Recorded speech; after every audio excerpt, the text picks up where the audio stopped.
우리가 예배 자리에 앉아 있을 때 마음이 자연스럽게 하나님께 집중되고 은혜가 깊이 밀려오면 참 좋지만 실제로는 그렇지 않은 순간들이 자주 찾아옵니다. 몸은 예배당에 있지만 마음은 다른 걱정에 머물러 있을 때도 있고, 찬양을 부르지만 감정이 따라오지 않을 때도 있으며, 말씀을 듣고 있어도 마음속 공허함이 그대로 남아 있을 때도 있습니다. 이런 순간이 반복되면 예배가 부담스럽게 느껴지고 은혜가 멀어진 것 같은 불안함이 찾아오며 신앙 전체가 흔들리는 것처럼 느껴지기도 합니다. 그러나 은혜가 느껴지지 않는 경험은 단순한 감정의 문제가 아니라 하나님께서 우리의 마음을 새롭게 하시려는 중요한 신호일 때가 많습니다. 마음이 메말라 있다는 사실을 깨닫게 하시고 예배의 본질을 다시 바라보게 하시며 하나님과의 관계를 새롭게 세우도록 부르시는 시간이 될 수 있기 때문입니다. 그래서 예배 중에 은혜가 느껴지지 않을 때 도망치거나 포기하는 것이 아니라 그 이유를 살피고 하나님께서 무엇을 회복하기 원하시는지를 알아가는 것이 매우 중요합니다. 은혜를 느끼지 못하는 순간은 신앙이 약해졌다는 뜻이 아니라 하나님께 더 가까이 갈 기회가 열리고 있다는 의미일 수 있습니다. 오늘은 예배에 앉아 있어도 은혜가 느껴지지 않는 이유를 살펴보며 하나님께서 우리에게 어떤 회복을 주시기를 원하시는지를 함께 생각해 보겠습니다. 첫째, 은혜가 느껴지지 않는 순간은 영적 갈증이 깊어졌다는 신호일 수 있습니다. 우리는 일상을 살아가면서 많은 일에 마음을 쓰고 여러 감정을 경험하며 지내기 때문에 영적인 부분이 어느새 뒤로 밀려날 때가 있습니다. 겉으로 보기에는 문제가 없는 것처럼 보이지만 마음속에서는 하나님을 향한 갈망이 점점 줄어들고 영적인 흐름도 느려지며 말씀에 반응하는 감각도 서서히 둔해질 수 있습니다. 이렇게 영적 갈증이 깊어지면 예배 자리에 앉아 있어도 마음이 쉽게 다치고 찬양을 부르면서도 감동이 잘 느껴지지 않으며 말씀을 듣고 있어도 마음으로 받아들이는 힘이 약해져서 은혜가 멀게 느껴질 수 있습니다. 영적 갈증은 단순히 감정이 메말랐다는 뜻이 아니라 하나님과의 관계에서 공급받아야 할 부분이 줄어들고 있다는 신호일 때가 많습니다.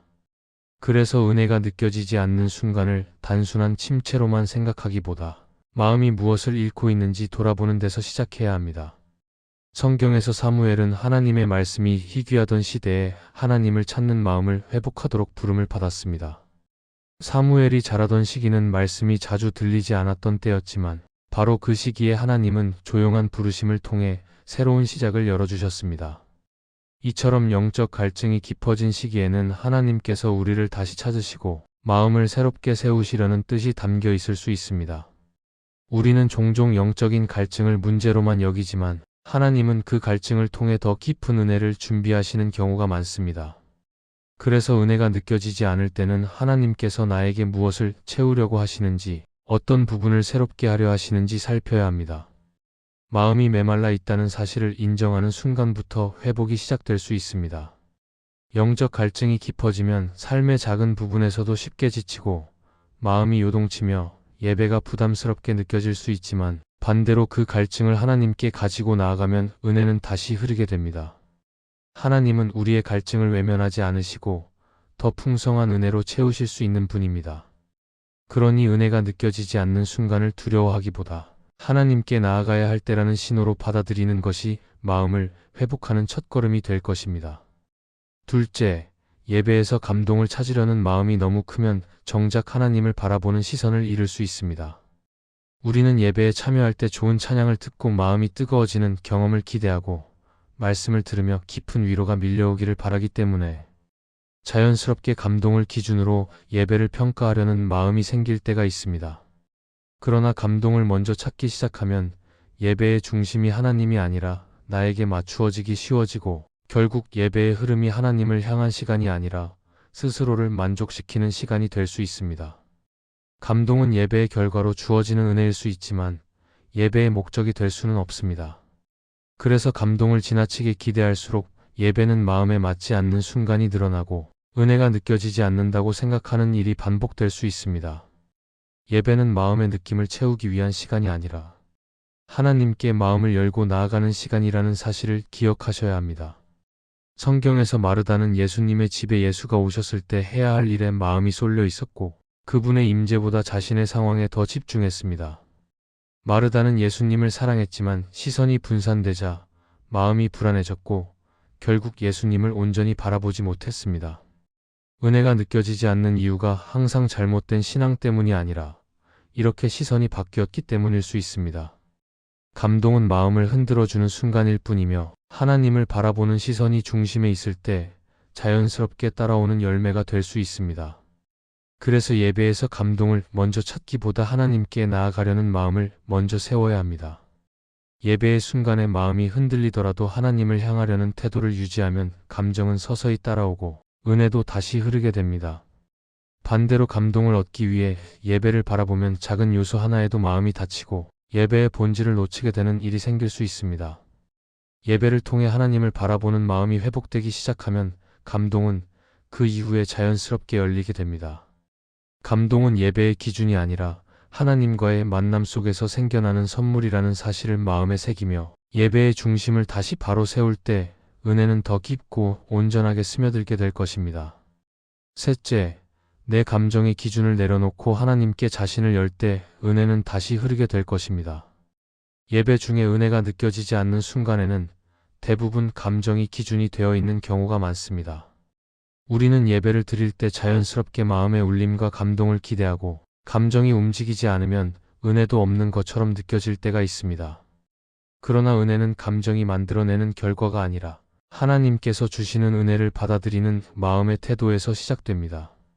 그래서 감정이 기준이 되면 예배는 쉽게 흔들리고 작은 불편이나 마음의 분산에도 예배가 무겁게 느껴질 수 있습니다.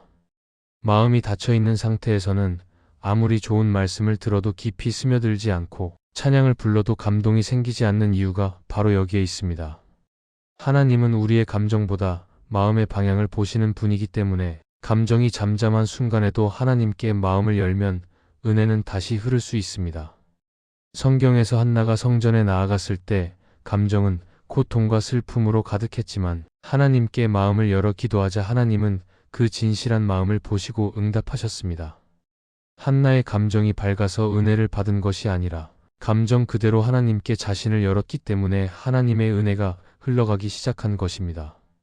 우리는 흔히 감정이 먼저 움직여야 예배가 깊어진다고 생각하지만 실제로는 하나님께 마음을 열 때 감정도 그 뒤를 따라 움직이게 됩니다.